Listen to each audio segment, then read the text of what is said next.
Katanya pembangunan, tapi dikorbanin rakyat kecil. Proyek-proyek itu tuh dihancurin, mulai dari larangan motor, sekolah tanpa wisuda, bahkan bendungannya bikin warga terusir dari rumahnya. Katanya untuk rakyat, tapi kenapa justru rakyat kecil dikorbanin? Kadang gua tuh mikir, apa ini beneran untuk kemajuan?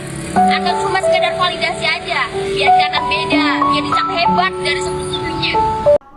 Gak boleh ada perpisahan, gak boleh ada studi tour. Bagaimana tuh? Pertama gini Pak, kalau misalnya sekolah tanpa wisuda kan semua orang itu kan nggak mampu ya Pak, banyak rakyat miskin. Rakyat miskin gak punya rumah lagi.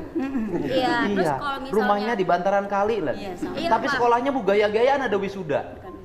Lebih tepatnya itu bukan wisuda Bang. Apa? Kalau misalnya bisa, Ah. wisuda itu tuh pengeluarannya tuh lebih sedikit.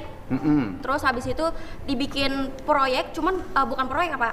Proyek dibikin tetap ada wisuda, cuman selenggara kan paling. Bentar dulu, di negara mana sih yang SMP ada wisuda?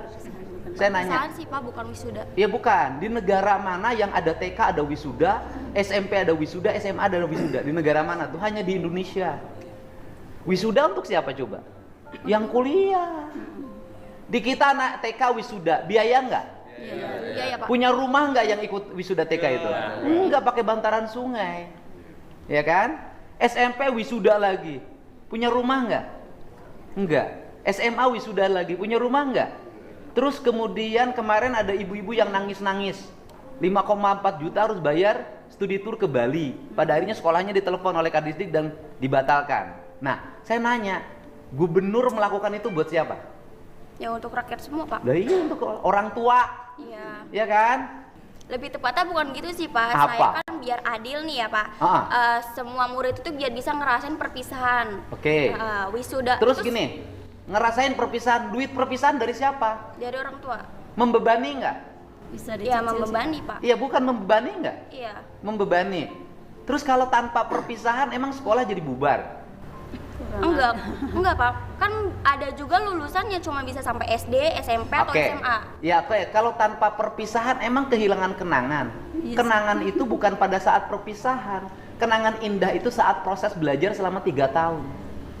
Enggak juga sih Pak, saya ngerasa kan udah lulus ya. Kalau misalnya nggak ada perpisahan, kita tuh nggak bisa kumpul bareng atau ngerasain gimana kumpulnya interaktif sama teman-teman gitu Pak. Terakhir, ada interaktif. Oke, bayar nggak? Bayar. Oke, yang bayar siapa? Mama. Orang tua Pak. Rumah aja nggak punya, bayar perpisahan. Gimana speak up-nya? Harusnya, saya kritik ya, harusnya speak up-nya begini. Kritik gubernur, karena gubernur membebani rakyat, sekolah harus bayar iuran. Kritik gubernur, karena membiarkan orang tua dibebani untuk pembayaran sekolah. Kritik gubernur, karena membiarkan banjir, saya seneng.